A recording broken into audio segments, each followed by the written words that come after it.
Right now, in the corner of my garden here in Okinawa, there is a plastic bucket with a tight lid sitting in the shade beside my shed. If you walked past it, you would think nothing of it. But inside that bucket, something remarkable is happening. Every scrap from my kitchen, the rice that was left, the vegetable peelings, the fish bones from last night's supper, is being quietly transformed, not rotting, not stinking, but fermenting, the same way we ferment miso and pickles, into one of the most powerful soil foods a garden has ever known. In 2 weeks, I will bury what is in that bucket in a shallow trench between my vegetable rows. And a month after that, the soil in that trench will be so alive, so rich, so full of feeding roots, that my daikon radishes will grow the size of your forearm, and my sweet potatoes will crowd each other underground for room. My neighbors ask me every year what fertilizer I buy. I buy none. I have never bought a bag of fertilizer in my life. The secret is in that humble bucket. It costs almost nothing to make, and in a few minutes, I am going to show you exactly how to build your own. My name is Kenji Takara. I am 81 years old, and I have lived my whole life on the island of Okinawa in the south of Japan. My family has grown its own food on this same small patch of ground for more generations than anyone can count. My grandfather fed a family of 9 from a garden not much bigger than an American driveway in thin island soil over coral rock, soil that should not have grown anything at all, and yet his vegetables were the envy of the village. He did it the way his father did it, and his father before that, not by feeding the plants, but by feeding the soil. That is the whole philosophy. And I will say it again because everything today flows from it. You do not feed the plant. You feed the soil, and the soil feeds the plant. Every old farmer in Japan knew this. Almost everyone today has forgotten it. And by the end of this video, you will know how to turn even poor, tired gray dirt into soil so alive it grows vegetables bigger than anything you have grown before. But before I show you, I must tell you the part that should make you a little angry. Walk into the garden center in spring and look at the wall they have built for you. Bags of chemical fertilizer, $10, $20, $30 a bag. Bottles of liquid feed you must mix and pour every 2 weeks, all season long. Special formulas for tomatoes, different formulas for roses, another for lawns, another still for peppers, as though a tomato and a pepper did not grow side by side in every garden on earth for 10,000 years. And here is what they do not print on the bag. Chemical fertilizer feeds the plant for a few weeks and slowly starves the soil. It does nothing for the living things in the earth, the worms, the fungi, the countless microbes that make soil truly fertile. Season after season, the soil grows deader, harder, grayer, more dependent, until nothing grows without the bag, and so you buy the bag again and again, forever. Do you see the design? A dead soil is a customer for life. A living soil, fed the old way, needs nothing from the store ever again. And that is precisely why no one at the store will ever teach you what I am about to. Quick word before I begin, and I won't bring it up again. Everything I share here, there's far more of it than fits in one video. So I gathered it all into one book, the Takara Method. And right now I'm keeping it at a special price, lower than it'll normally be. The link's in the description, or point your phone at the code on screen. That's all. Now let me show you today's. Now here is where almost everyone goes wrong. And if you do not understand this one thing, you will do what thousands of frustrated gardeners do, and you will fail, and you will go back to the bags. So listen closely. Most people, when they hear feed the soil with kitchen scraps, do the obvious thing. They dig a hole and bury raw scraps in the garden, or they throw them on a heap in the corner and wait. And months later, they have a stinking, slimy pile that draws rats and flies, or scraps in the ground that are still sitting there half-rotted come planting time.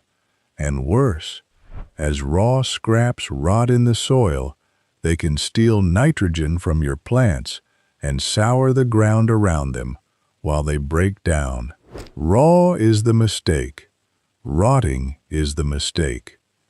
The old Japanese way is different, and this is the heart of everything. We do not rot our scraps. We ferment them first. Just as we ferment cabbage into pickles that keep for months, just as we ferment soybeans into miso that keeps for years, we ferment kitchen waste, sealed away from the air, with the help of the right helpful microbes, so that it becomes preserved, sour, sweet-smelling, and pre-digested. And when that goes into the soil, it does not sit and stink. It vanishes into the earth in 2 to 4 weeks, feeding an explosion of soil life as it goes. The method is called bokashi, and it has been used by Japanese farmers for generations. The difference is night and day. A raw compost heap takes 6 months to a year and needs turning. Bokashi is ready to bury in 2 weeks, needs no turning, no yard space, makes no smell that would trouble a kitchen, and accepts things no compost heap can take: cooked food, rice, even meat and fish scraps and small bones, the richest foods of all, which ordinary composting wastes. Nothing is thrown away. Everything returns to the soil. That is matinai in its purest form. And to begin, you need only 2 things: a bucket you likely already own, and 1 bag of the fermented bran that carries the microbes, about $10 or $15, and I will show you in a moment how my grandfather made even that for nearly free. But first, the bucket, because there is one detail about it that decides whether your bokashi succeeds or fails completely. The bucket must be airtight. That is the one detail, and everything depends on it. The microbes that ferment your scraps, the same family of helpful creatures that make yogurt and pickles, work without air. Seal them in, and they ferment your scraps beautifully, with only a faint, sweet and sour smell, like pickles when you open the lid. Let air leak in, and the wrong microbes take over, and you get rot and stink instead of fermentation. So find a bucket with a lid that seals tight. A 5-gallon bucket with a good gasket lid costs a few dollars at the hardware store, or you may already have one. The finest version has a second detail my grandfather built into his, a way to drain the liquid. As the scraps ferment, they weep a dark juice, and that juice must not sit and drown the ferment. The simple homemade answer: set a second bucket inside the first. Drill small holes in the bottom of the inner one so the liquid drips down into the outer one below, and you pour it off every few days. 2 nested buckets, a handful of drilled holes, 1 sealed lid. That is your bokashi bin, built by hand for $5 or $10, and it will last you 20 years. The plastic bins they sell for this in catalogs cost $60, $80, $100. They do nothing. Yours will not do. And do not pour that drained liquid away. This is the first gift of the system, and most beginners throw it down the drain, not knowing what they hold. That dark juice is bokashi tea, and it is a powerful liquid feed. Dilute it well, about 1 part tea to 100 parts water, a few spoonfuls in a watering can, and water it around your growing vegetables. My grandfather called it the first harvest. The garden begins feeding you before a single seed has sprouted, because the bucket feeds the garden first. Poured undiluted down a slow drain, it even cleans the pipe as it goes. The microbes eat the grime. Nothing wasted. Nothing at all. Now, the bran. The microbes must come from somewhere, and they ride into your bucket on what is called bokashi bran, wheat bran or rice bran that has been inoculated with the helpful microbes and dried. You can buy a bag of it ready-made for $10 or $15, and one bag lasts months. So even bought, this is a cheap system. But my grandfather never bought it, and if you wish to follow him all the way, you can make your own. A large bag of plain wheat or rice bran from the feed store costs a few dollars. You moisten it with water, a splash of molasses for the microbes to feed on, and a small amount of purchased microbe culture, or even, as the old farmers did, a handful of soil from beneath healthy bamboo or forest leaf litter, where these same microbe families live wild. Mix. Pack it tight in a sealed bag or bucket for 2 weeks to ferment, then spread it thin to dry in the shade. Dried, it keeps for a year. One afternoon's work, and you have a whole season's supply for pennies. Make it once with your grandchildren, as my grandfather made it with me, and they will never forget the smell. Sweet, bready, alive. Now the daily rhythm, and it is simpler than feeding a cat. Keep a small container by your kitchen sink. Into it go the day's scraps, peelings, cores, leftover rice, cooked food, coffee grounds, eggshells, and yes, small amounts of meat and fish scraps and bones, which no ordinary compost can take. Once a day, carry it to the bucket. Add the scraps in a layer. Press them down firmly. A plate or a potato masher does it. Because remember, air is the enemy, and pressing drives the air out. Then sprinkle a small handful of your bran over the layer, like seasoning a dish. Close the lid tight. That is all. Layer, press, sprinkle, seal. 2 minutes a day. The only things that do not go in, liquids, and anything already rotten or moldy. The ferment wants fresh scraps, not spoiled ones. When the bucket is full, you seal it, and you wait. 2 weeks, undisturbed, in the shade. This is the fermentation, the quiet pickling of your waste. Open it after 2 weeks and you will not find compost. This surprises everyone. You will find your scraps still visible, but changed. Pickled, softened, covered perhaps in a white bloom like the outside of a fine cheese.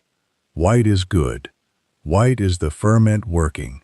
Black or green mold means air got in. Bury that batch deep and seal better next time. The smell should be sharp and sour sweet, like pickles or cider vinegar. It is not finished food for plants yet. It is pre-digested, preserved, and ready for the final step, the step where the soil itself takes over. You take your fermented bokashi to the garden and you bury it. Dig a trench, 1 shovel deep, along a bed you are not currently growing in, between rows, or in a resting bed. Pour in the bokashi, chop it lightly into the soil at the bottom with your spade, then cover it back over with the earth. And now the miracle my grandfather showed me as a boy. Because the material is pre-fermented, soft and sour, the soil life falls upon it like a feast. The worms come from all around. Dig there a week later, and you will find them gathered, working. The microbes bloom. In 2 to 4 weeks, depending on the warmth, the scraps have vanished entirely, dissolved into the earth, and what remains is soil that is darker, looser, richer, and boiling with life. Wait those 2 to 4 weeks before planting directly into the trench, for the ferment is acidic at first, and the soil needs a little time to settle it. Then plant, and watch what grows there. This is where the bigger vegetables come from, and I want you to understand why. Because it is not magic, and I will never sell you magic. A plant's size is decided underground, by its roots, and roots grow in proportion to the life around them. Living soil. Soil full of microbes and fungal threads and worm channels feeds roots steadily, all season, releasing nutrients slowly as the plant asks for them, holding water in its dark sponge-like crumb, staying loose so roots can drive deep. Chemical-fed soil gives a plant a quick meal and a hard, dead bed. Bokashi-fed soil gives it a banquet that never ends and a bed it can stretch out in. The daikon in my trench rows grow twice the size of any I could grow before the trench was fed. Not because of a secret ingredient, but because the soil beneath them is alive to a shovel's depth and more. Feed the soil. The soil feeds the plant feeds you. Now let me give you the layers that most people overlook, the small wisdoms that turn a good system into a great one. The first, rotate your trenches. Do not bury your bokashi in the same spot every time. Move along the row, bed by bed, season by season, the way my grandfather moved methodically around his whole garden across each year. In one full year, every bed has been fed once or twice, and the whole garden rises together. Keep a simple map, or do as he did. Mark the last trench with a stick and start the next one beside it. The second, for those with no garden bed to spare or who want to start plants in pots, there is the soil factory. Take a large tub or container, put in a layer of plain garden soil, add your fermented bokashi, cover with more soil, and let it rest 2 to 4 weeks. What comes out is potting soil, so rich you will never buy a bag of the stores again. My wife raises all her seedlings in it. The bags of premium potting mix at the garden center cost $8, $10, $12 each. Ours costs nothing and is better. The third, and the one that ties the whole homestead together. If you keep chickens, as many of you watching do, bokashi and the flock work as partners. The bokashi tea, well diluted, can be sprinkled over the deep litter of the coop, where its microbes help the bedding break down sweeter and faster. And the finished compost from that coop floor, combined with your buried bokashi trenches, will build soil richer than anything money can buy. The kitchen feeds the bucket feeds the soil feeds the garden feeds the kitchen and the flock feeds the soil again. The circle closes. Nothing leaves the homestead as waste, because nothing on a well-run homestead is waste. Only food that has not yet found its next mouth. Let me tell you about my grandfather, for he is in every word of this, and in every shovel of dark earth in my garden. Our soil here, as I told you, is thin, a skin of dirt over old coral. When my grandfather was young, the neighbors said his plot was the worst ground in the village, and they pitied him for it. He did not complain. Every day of his life, without fail, he carried the kitchen bucket down the garden path. I can see him still, in the early light, in his straw hat, that bucket swinging from his brown hand. He buried his trenches in their slow rotation, season after season, year after year, decade after decade, and the soil rose. I mean that as plainly as it sounds. Over his lifetime, the level of the earth in his beds rose visibly higher than the paths between them. Dark, soft, deep soil, built handful by handful from what other families threw away. By the time I was a boy, the worst plot in the village had become the one the whole village spoke of. Men would come and ask him what he put on his garden, expecting a secret powder, a special fertilizer, something they could buy. He would hold up the old kitchen bucket and smile. They never believed him. The truth was too cheap for them to believe. He said something to me once that I have carried for 70 years. He said, "The garden does not grow from what you put on it in spring. It grows from what you gave it all the years before." That is the deepest truth of soil and of much else besides. The store sells you spring, a bag, a bottle, a quick feeding, this season only. Then buy again. The old way builds years, soil that is richer this season than last, and will be richer next season than this, compounding like careful savings, until you are growing from wealth instead of scraping from poverty. One path keeps you a customer forever, the other makes you free, and this is the whole of Matanai. It is not only that we waste no scrap of food, though we do not. Every peel and bone in my kitchen returns to the earth that grew it, and I have not paid for a bag of fertilizer or a bag of potting soil in my whole long life. And that money, year on year, is real. It is the deeper thing, the refusal to break the circle. The modern way takes food from the soil, ships the scraps to a landfill to rot uselessly, and then buys chemicals to replace what was thrown away, paying twice for the same fertility, once at the bin and once at the store. The old way keeps the circle whole. What came from the soil returns to the soil. Nothing is lost. And a person who keeps that circle on their own ground with their own hands holds something no store can sell and no price increase can touch. Ground that grows more generous every single year, and the quiet dignity of needing no one's bag and no one's bottle to feed their own family from their own earth. So tell me, in the comments below, where in this world do you live, and what does your soil look like? Dark and alive, or gray and tired and hooked on the bag? Tell me your place and what you are growing this year.